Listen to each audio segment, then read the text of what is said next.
কিছু দেখলাম দীর্ঘ সময় ধরে। কালা নাম, তারা দুইজন বললেন ঠিক আছে আপনাকে সব বলে দিচ্ছি, আপনি এতক্ষণ পর্যন্ত যা দেখলেন।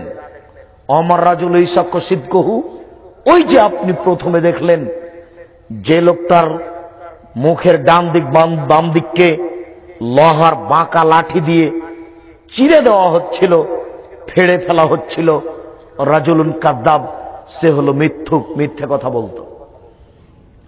ইফআলু বিহি ইলা ইয়াউমিল কিয়ামা, বিচারের দিন পর্যন্ত তার সাথে এরূপ আচরণ করা হবে। বিচারের দিনে জাহান্নামও যেতে পারে, জান্নাতও যেতে পারে। যারা মিথ্যে কথা বলবে তাদের সাথে কিয়ামত পর্যন্ত এরূপ আচরণ করা হবে। তার মুখের দুই দিককে চিরে ফেলা হবে লোহার লাঠি দিয়ে। যেই মিথ্যে কথা আজকে আমাদের কাছে বড় কিছু নয়, পাপ নয়। এরপরে আপনি দেখলেন যে লোকটির মাথাকে লোহা পাথর দিয়ে ভেঙে চৌচির করা হচ্ছিল, সে লোকটি হচ্ছে আলেম, কোরআন হাদিস জানতো, জানা অনুযায়ী আমল করত না। দেখেন আপনি, শতকরা 98 জন আলেম বের হবে যার বাড়িতে পর্দা নেই। শতকরা 98 জন লোক বের হবে যার ছেলে প্যান্ট পরে আছে, জিন্স কাপড়ের প্যান্ট পরে আছে। দেখেন আপনার পাশে হুজুরের ছেলে আছে মনে হয়, দেখেন একটু, আপনার পাশে হুজুরের ছেলে আছে, দেখেন তার পরনে প্যান্ট আছে, টাকনুর নিচে আছে। আজকে এখন আর না গিয়ে সকালে গিয়ে একটু দেখিয়েন, তার মেয়ে নগ্ন পোশাক পরে কলেজে যায়, তার ছেলের দাড়ি চাঁচা আছে, যার ছেলের দাড়ি ছোট আছে। শতকরা 98 জন হুজুর টিকতে পারবে না। যার মাথা ফাটিয়ে দেওয়া হচ্ছে ইনি হচ্ছেন হুজুর। মিথ্যা কথা দিয়ে বক্তব্য দেয়, কেসা কাহিনী না হলে হুজুরের নাকি চলে না, আর কণ্ঠসুর না হলে হুজুরের নাকি চলে না।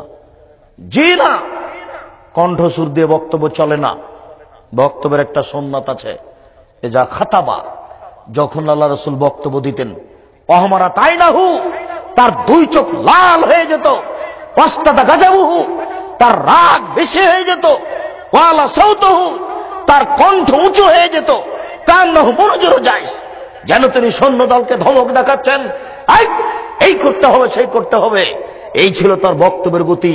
দুই চোখ লাল হয়ে যেত, কণ্ঠ উঁচু হয়ে যেত, রাগ বেশি হয়ে যেত। বক্তব্যের গতির কারণে শরীর থেকে চাদর নিচে নামতে নামতে নিচে পড়ে যেত। এটা ছিল তার বক্তব্যের গতি। কণ্ঠ দিয়ে হুজুর মানুষকে পাগল করতে চায়। টাকা কম হলে হুজুরের মুখ কালো হয়। আগেই নাকি লাগে 30,000, বিদায়ের সময়তে আবার 10,000। কন্টাক্ট করে হুজুরকে নির্ধারণ করতে হয়। হুজুরের দলিলের শেষ নেই। শুনুন, ধর্ম পাগল কিছু নয়, ধর্ম একজন মানুষের কথা দিয়ে চলে। বলেন তো তার নাম কি? তিনি হচ্ছেন মুহাম্মদ সাল্লাল্লাহু আলাইহি সাল্লাম। এই কথাটা সবসময় মনে রাখবেন। হুজুর কেন বললেন আসসালামু আলাইকুম, কি ব্যাপার আপনারা সব ঘুমিয়ে আছেন নাকি? আমার উত্তর দিলেন না কেন? আবার হুজুর বলছেন আসসালামু আলাইকুম, আপনারা জোরে বলেন আসসালামু আলাইকুম। হুজুর এই মিথ্যা নীতি কোথায় পেলেন?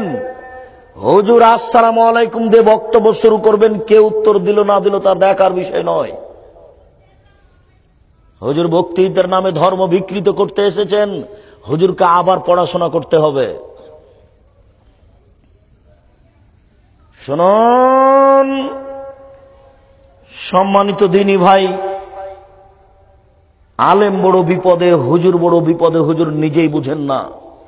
হুজুর যে কত বড় বিপদে হুজুর বুঝতে চাচ্ছেন না। যার মাথাকে ফাটিয়ে চৌচির করে দেওয়া হচ্ছে ইনি হুজুর।